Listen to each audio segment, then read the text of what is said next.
Hey everyone. In this video, I'm going to show you how to add transitions in Canva. Let's get into it. First, create your pages. The first step is to have at least two different pages or video clips ready in your project. You cannot have a transition if there is nowhere for the first page to go. Add your pictures, videos, or text to your first page, and then click the plus sign to make a second page. Make sure both pages have the content you want.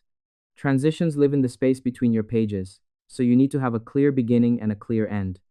Next, find the transition button. You need to look for the small secret button that hides between your pages in the timeline at the bottom of the screen.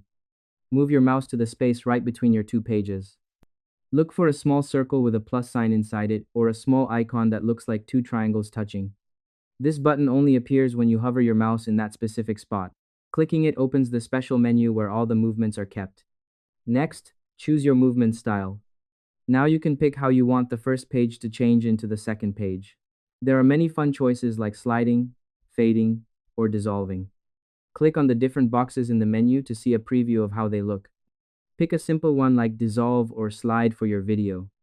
The right movement makes the change between pages feel natural instead of a sudden jump. It ensures your work looks polished and easy to watch. Next, adjust the timing.